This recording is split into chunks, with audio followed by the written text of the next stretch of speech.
Golden State Media Concepts bring you Book Review Podcast, a haven for bookworms of all ages and the widest genres, from mystery to memoirs, romance to comedy, fantasy to sci-fi. If you love to read, this is a podcast for you. It's the Golden State Media Concepts Book Review Podcast.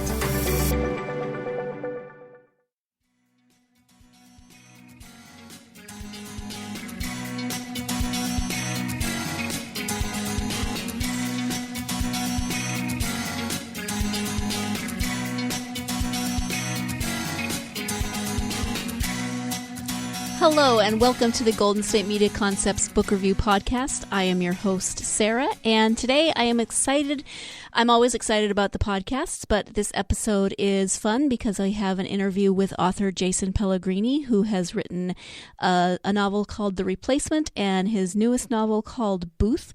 We'll be speaking with him in just a few moments, but I do want to talk a little bit about the book before we talk to Mr. Pellegrini, and we'll be, as I said, we'll be talking with him in just a few moments. So his newest book, which came out in November, is called Booth, and I'm going to give you the description that it gives us on Amazon, which says, "At the dawn of the day of his execution, Joseph Bateman finds himself reflecting on his life, one filled with poor decisions and evil people.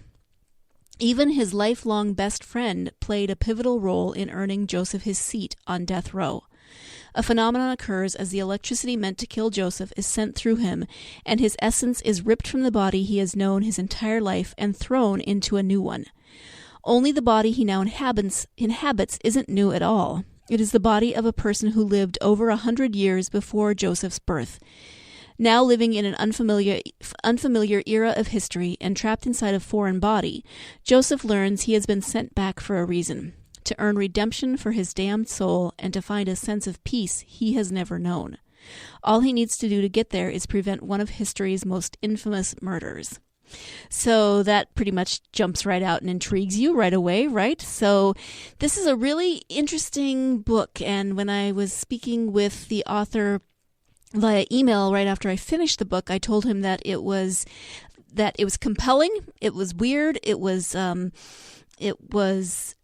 uncomfortable, and I really liked it. So I wasn't sure what to think going in, and this, I hadn't read this author before, and I had read that his earlier novel, The Replacement, was a thriller and very graphic, and so I kept joking that I was going to have to stay up with the lights on and, only read this when my husband was home, because I was thinking it was maybe in the same genre as his first book, and it's not. It's a little hard to describe the genre of this book. It's a little bit historical fiction, a little bit supernatural, a little bit science fiction, a little bit even like character development, the development of a character, that type of a novel as you're learning about this character. And I don't want to give away too much because we will be talking with the author. It does touch on some, as I said, it was uncomfortable. It does touch on some uncomfortable topics such as racism. The language is not PG, just so you know going in. There's definitely language in the book. It's always in context, but if you, like I, find yourself extraordinarily uncomfortable with the N-word, then just know that it is used in this book, but it is used in a way that helps to develop the character, develop the story, develop the plot, and establish all of these things that go into making the character of Joseph Bateman, determining how he ends up on death row, how he ends up going back in time, and to whom, and to which era, etc. Like I said, I'm not going to give away too much because you need to read the book, and we are going to be speaking with author Jason Pellegrini soon. So without further ado, I'm going to take our first break, but when we come back, I will be speaking with author Jason Pellegrini about his second novel, Booth. So stay tuned, and I will be right back. Still on the search of that one true love? On the limbo in this crazy world of dating, marriage, relationships? Well, listen to the Golden State Media Concepts Relationship Podcast, your one-stop podcast for everything about relationships.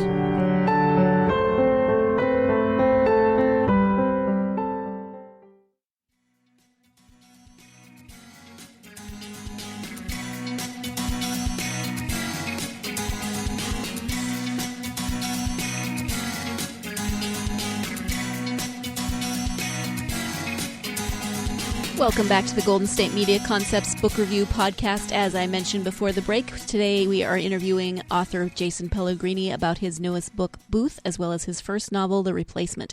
I'm so excited that he has agreed to be on the podcast. He is speaking to us today from his home in New York via Skype. Hi, Jason. Thank you so much for joining me. Hi, thanks for having me. Welcome. So we're going to talk about mostly about your newest novel, Booth, a little bit about your first novel, The Replacement. But before we get into that, let's just get a little bit of information about you. Anything that you'd like to tell my listeners about you as a person or an author or... Well, I always, whenever I get asked this question, I think I'm always expected to give this grand answer. I feel like these interviews are sometimes like first dates. The truth is, I think I've lived a relatively normal life, and I think that's one of the reasons why I write these grand characters who've had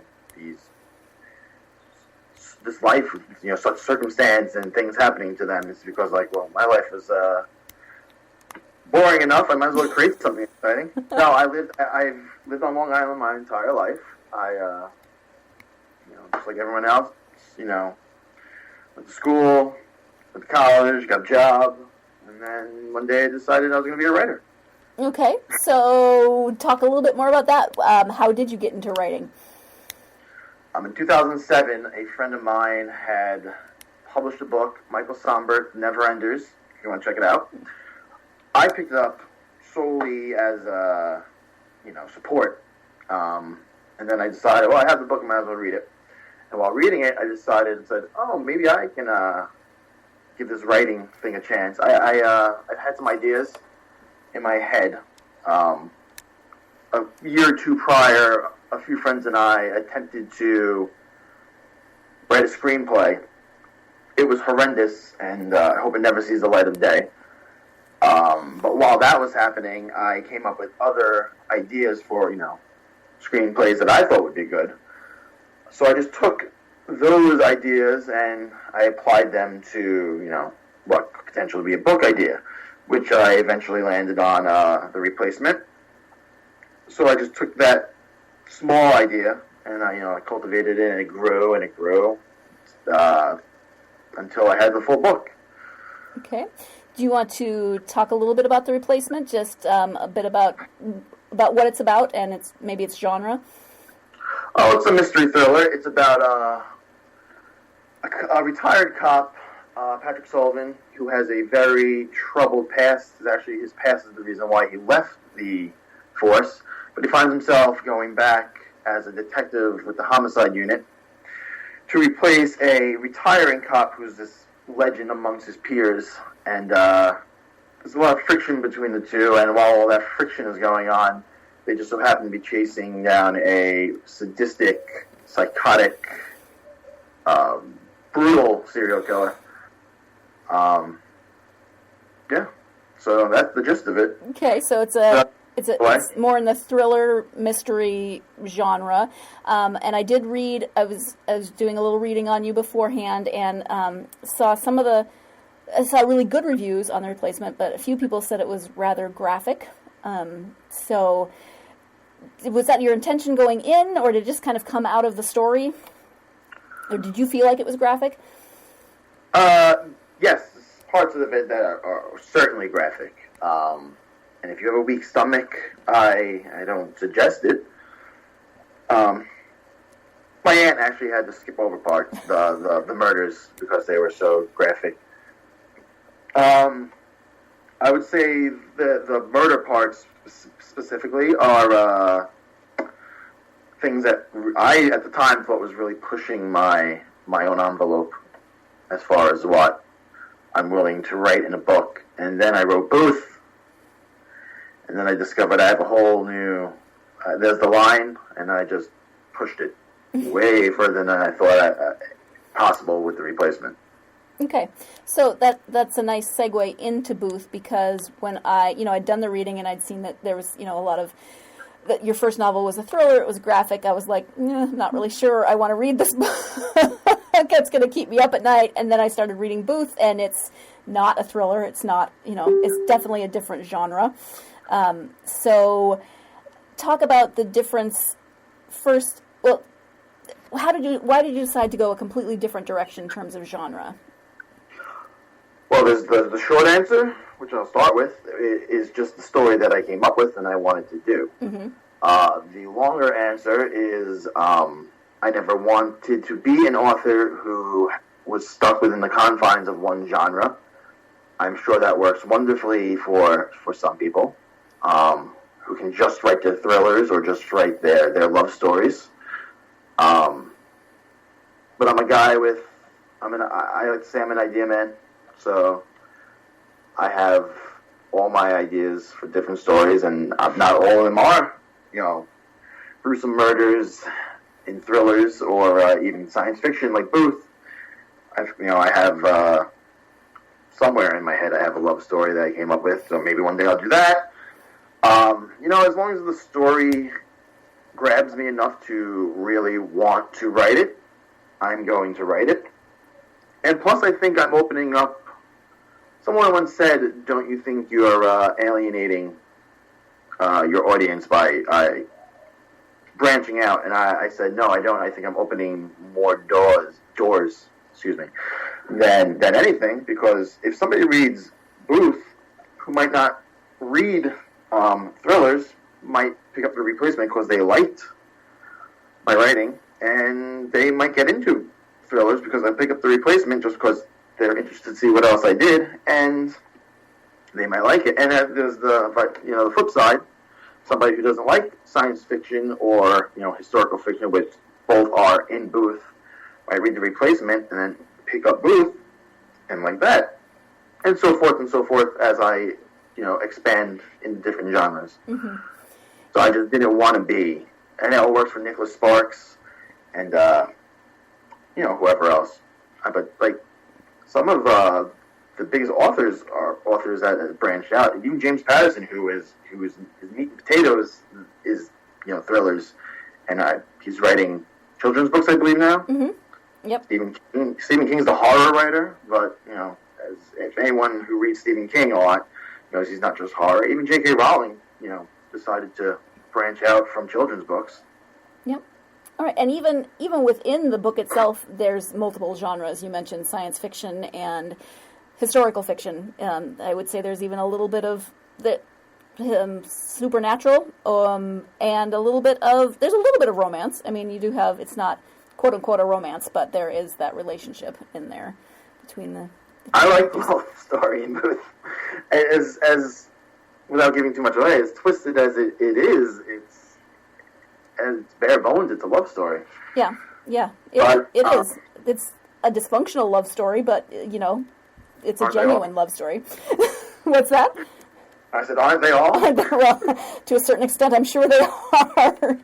So, when you think about writing Booth versus writing The Replacement, were there noticeable differences in how you wrote them, or in how the stories came to you?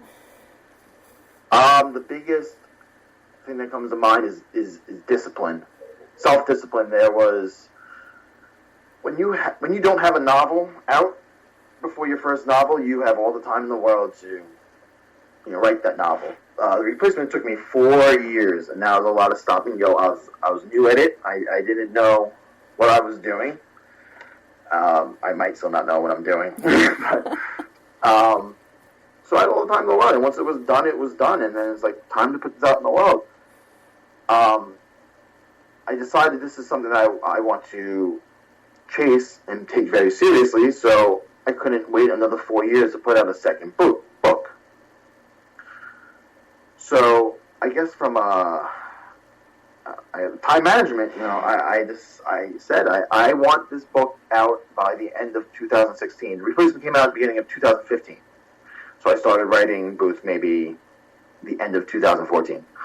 So I made myself sit down, even at times when I didn't want to, and I wrote.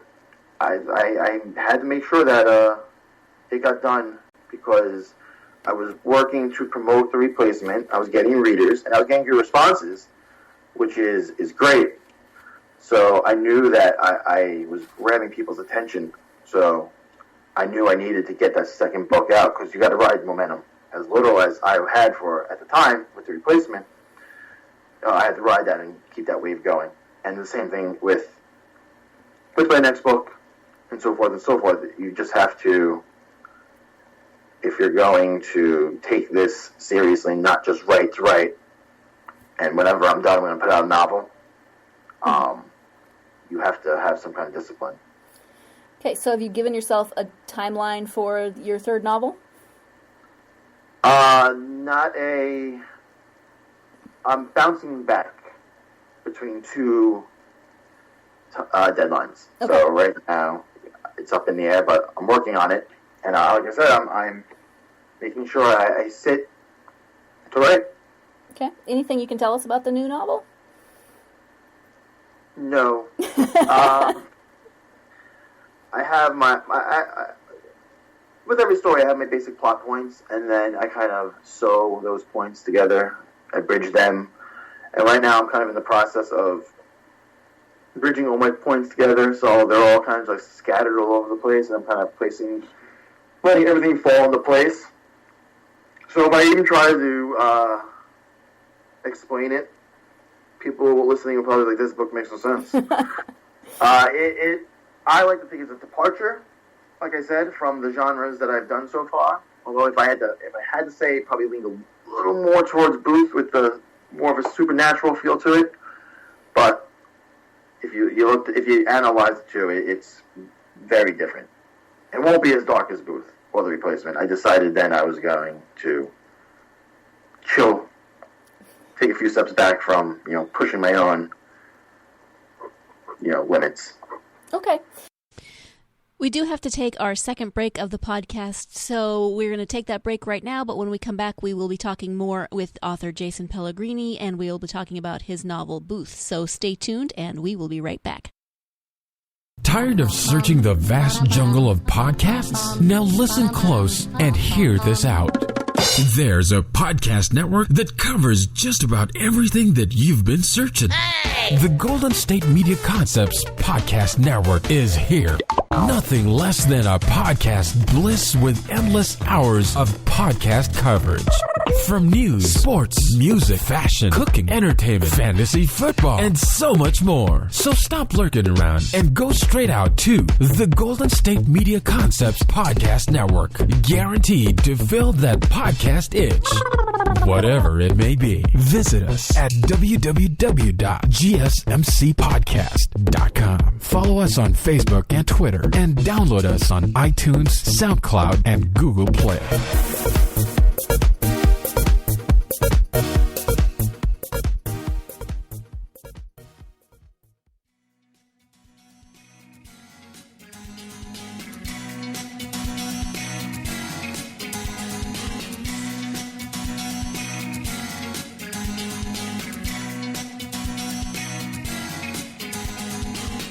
Welcome back to the Golden State Media Concepts Book Review Podcast. Today I am talking with author Jason Pellegrini, author of Booth and The Replacement. Let's talk about Booth. What was your inspiration for this story? The inspiration for Booth came while I was reading Stephen King's 11/22/63, which is a story about a man who goes back in time to prevent the Kennedy assassination. While reading that, it's a fantastic read. I thought, well, it would be really great if somebody wrote, a book that involved the Lincoln assassination in some way, not necessarily through time travel.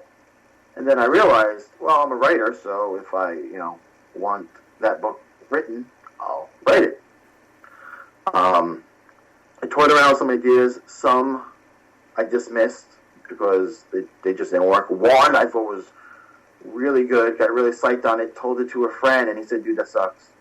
But, you gotta love those honest friends, because I would have wrote the book in it. Looking back on it, it didn't really make much sense. It made sense to me, but, Okay. So I was kind of deflated after that. So all right, there goes that idea. But the concept stuck with me. I wanted to do a book involving Lincoln's assassination. So I dwelled, and eventually, I came up with a new concept, which grew and grew. Like I said, with picking the replacement concept from the screenplay, it just stuck with me until it grew into something that I said, this is a legit story that I should go with. I told it to that same friend too, and he said, yeah, this is a much better idea. Go with this. Great. So his approval, not everything, but it was something considering he completely stomped all over, for lack of a better word, the first idea. So there is that element of the Lincoln assassination, and it does play a part in the whole book, but I'd say, would you say maybe the first 2/3 are kind of the main character, who we're told pretty much in the first page that he is on death row, and he's looking back on his life before his execution. That looking back and the setting up of all of that's kind of about the first 2/3. So talk about Joseph Bateman, and just talk about him as a character. Describe some of the choices he makes, just as that character developed. How you brought him to the choices and the eventual result of those choices.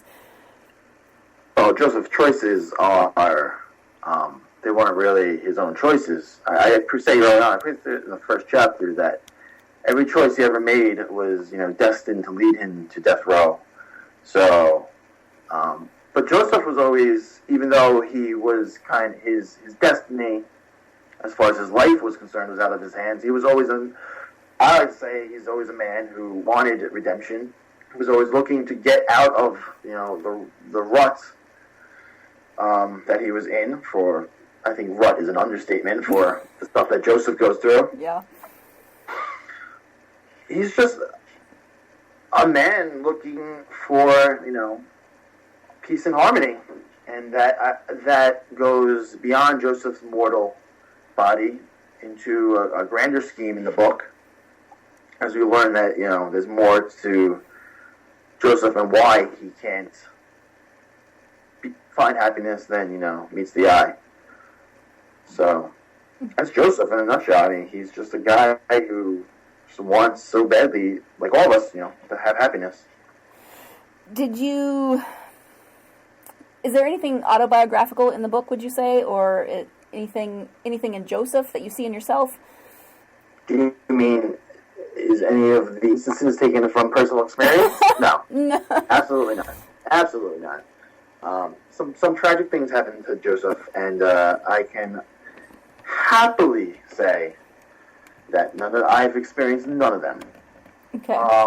But to an extent, I think any writer who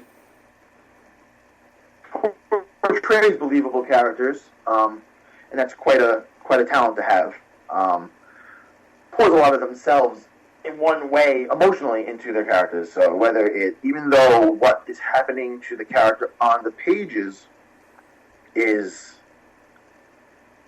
not a reflection of the author, the emotion that a character is portraying certainly comes from the author, because we're all human. We've all experienced every emotion across the board, so why wouldn't we, pour our emotions into our writing? If we want the people to believe the characters were, presenting to them, which, if a writer doesn't want to do that, I think they need to find a different, passion or career choice. So I think the characters are the driving force of the story, if you ask me. Some people will say it's plot, I say it's characters. Okay. Characters carry the plot. Sure. When we first talked after I finished reading the book, I said something like it was weird and compelling and uncomfortable for me as a reader. And compelling because, it sucked me in. I read it. I didn't have those points where you're like, I don't really feel like reading this book. The story was compelling. It takes you right through the end. Uncomfortable, though, because there are some heavy issues that are told in the story. There's domestic violence. There's racism. Talk about some of the reasoning behind those elements of the book. So, I'll start with domestic violence is just because Joseph was a victim of that. It's something that happens. I mean, the book in the 1970s especially, and I've had people who unfortunately, were, I'm sure not to the extent that is portrayed in the book, but have, experienced some form of domestic violence and said that, like, I'm not too far off. And this is coming from somebody who grew up in a home where my father did not touch my mother. But again, I created scenarios, because that was the atmosphere I wanted. It was a decision I made that his father was an alcoholic who beat and raped his mother. And I knew it wasn't going to be something that was comfortable, but it was something I felt I wanted in the story. Something that helped build the character and advance the story. And I like to think there's somewhat of a payoff to everything that happens as far as, Joseph goes. As far as racism goes, the original concept for having racism in my book was the link to John Wilkes Booth, who, if in case nobody knows, John Wilkes Booth was a heavy white supremacist. It kind of deviated from the original connection. The connection between the two is never made in the story, but it was also something that I gave to some of the. It became, despite not being used with the connection to Booth, it was something that became part of the story to the point where I felt I couldn't take it out. And again, it's something that exists in this world, and it's something that definitely it isn't fun to write. It's definitely something that's not fun to see. Not that I've seen it firsthand, but whether on television or in other forms of literature or in movies. But again, these are just things that, like I said, I pushed myself to my utmost limit with Booth, and the racism is the reason why, domestic abuse is the reason why, and and rape. So, like I said, next one is going to be a little lighter on the mood, 100%.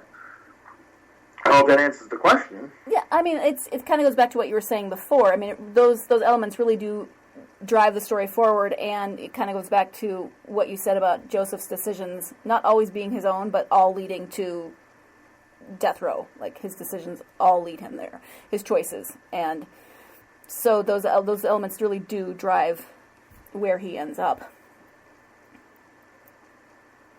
Yeah, and I like to think I gave resolution to each of those subjects. I know the racism is definitely, there's a resolution. I mean, I'm not putting this stuff in there for no reason whatsoever. Right. And it's not for everyone. I mean, I had people who messaged me privately. I said, listen, I'm sorry, I just couldn't finish your book. This, it's too heavy for me. And then some people, said, there's some heavy stuff in your book, but it's needed to drive the story forward. And it's kind of people kind of telling me what I already knew. Mm-hmm. And it's good to see that other people see it that way too. And not that I'm just doing it just for doing it. And worse scenario is that I don't want people to read your story, my story, and say, well, he's incorporating racism into his story, so therefore he's a racist. Right. Stephen King wrote it on writing that he at the time, which was 2000, he got letters almost daily. Letters, that's like ancient, right? He's calling himself a bigot, homophobe, everything. And he said, and this stuck with me when I read on writing, that you can't compromise your characters for what other people might think, because then you're compromising your story. And I like to think, for the most part, people understand the difference between the writer and the story. Thank you for that. I really appreciate you addressing that issue, because I know that some people, as they read the book, might have some questions about why you chose to include some of the things that you chose, in terms of the racism, the domestic abuse, the rape, those sorts of things. So thank you for addressing that. I want to move now to the historical fiction aspects of the book in terms of Lincoln's assassination and John Wilkes Booth and the connection that they have to the main character Joseph Bateman's life. Were you interested in Lincoln and Lincoln's assassination before this book, or was that something that you learned about as you thought of the story and did the research? I always had an interest in Lincoln. In general, I remember vaguely always thinking he was the coolest president. But, I think sort of we learned about him most in school. Then I read Abraham Lincoln Vampire Hunter. Which, forget the movie and forget the silly concept on paper. Read the book, because he takes Lincoln's life and he just incorporates vampires into it. But it kind of reminded me that Lincoln was such a tragic character in life who was surrounded by death and depression. And we're always attracted to the dark characters. That's why everyone's interested in the Joker and not Batman. Not that Lincoln was evil, but there was something to him, I think, that drew me to him, and I think it was the fact that his life was so shrouded in tragedy, including his ending. And it was just always, every time a documentary came on, if I was flipping and it was on, I'd stay on it. I eventually, would read some stuff, and there's some historical, not even textbooks, historical books, nonfiction books that are just horrendous to read. But anything on Lincoln, kept me compelled. So that was the catalyst of it all. So, like I said, when I was reading King's book about Kennedy's assassination, I was like, well, somebody should write a book about Lincoln's, which I decided would be me.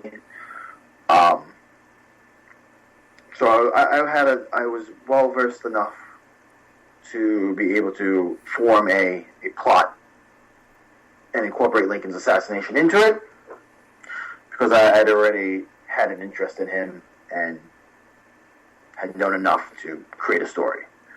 I had to later on go into Google to, piece everything together, and thank goodness for Google, because without it, I don't think the story would have been able to get written.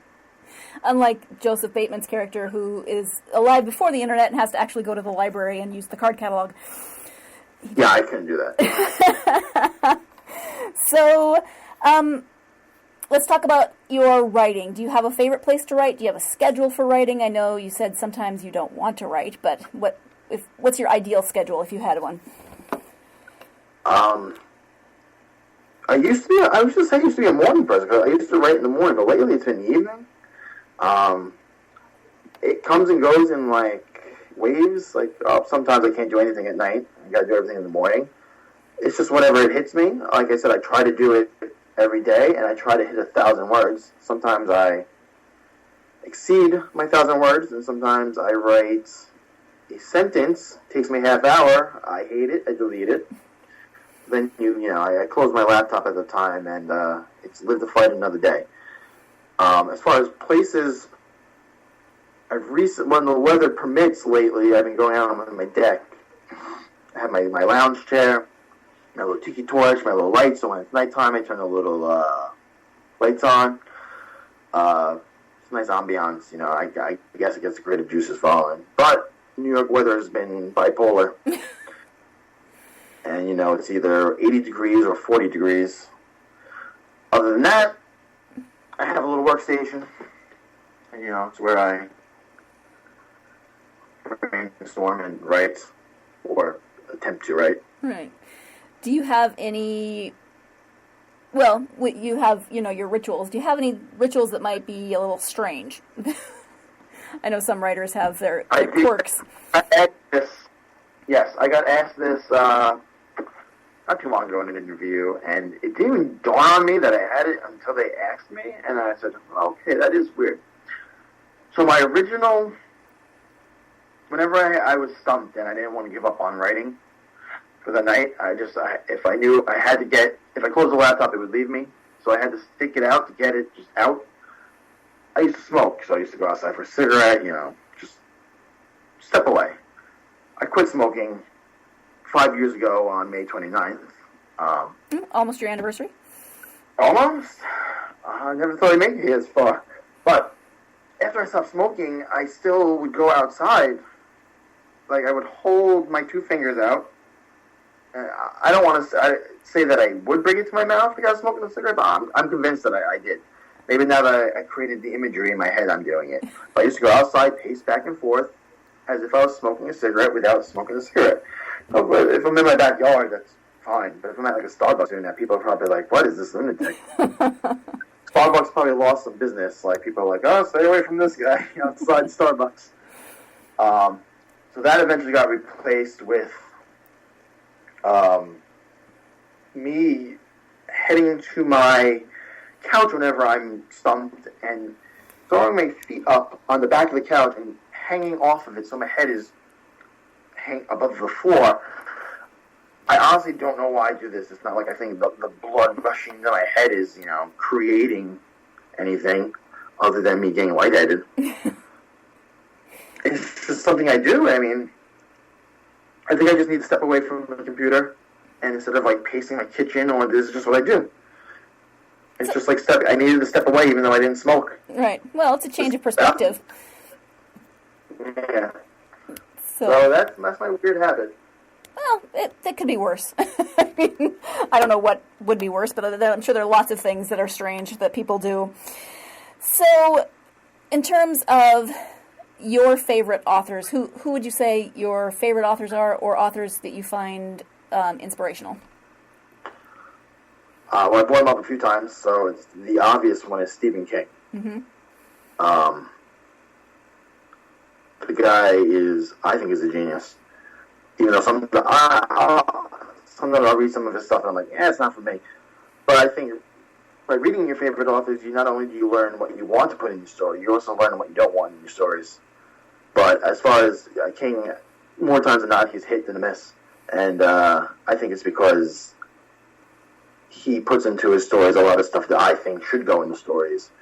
I write the story that I like, and I enjoy reading Stephen King. It's because that's a story that I enjoy, which is therefore the story that I write. I'm not saying I'm by any means close to Stephen King, although I have gotten some comparisons to him in reviews, and which already is probably the top compliment I will ever get.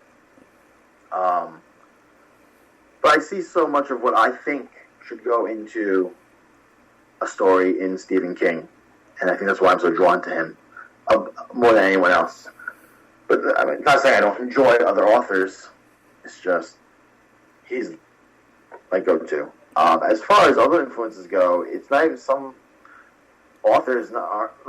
It's just storytellers in general. Like Joss Whedon comes to mind. Mm-hmm. Buffy was a huge impact on me as a writer because after the 7th season of Buffy ended, I guess I wasn't satisfied. So I went to my computer, and this is years before I even decided I was going to be a writer, and I wrote a 22-episode season 8 of the show. So kind of like the graphic novels before the graphic novels.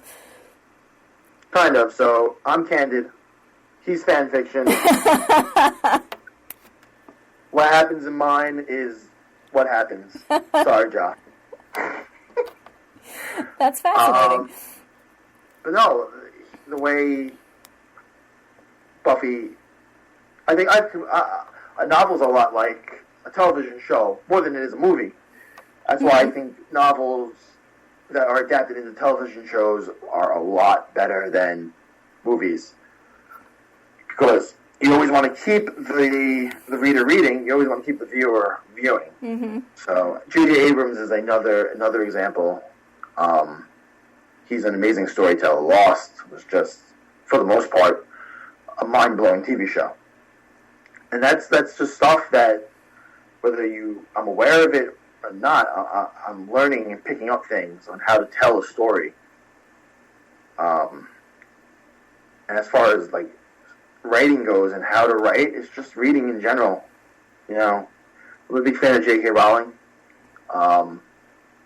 Frederick Bateman, I believe his name is. He wrote A Man Called Ove, or I recently learned A Man Called Uwe. Okay. I believe was the real name. I loved that book. I went out and bought the rest of his stuff. I'm going to plan on reading it.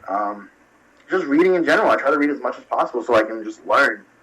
You know, that's like, I want to play guitar, but I'm not going to listen to any bands. You're not going to learn anything. Right.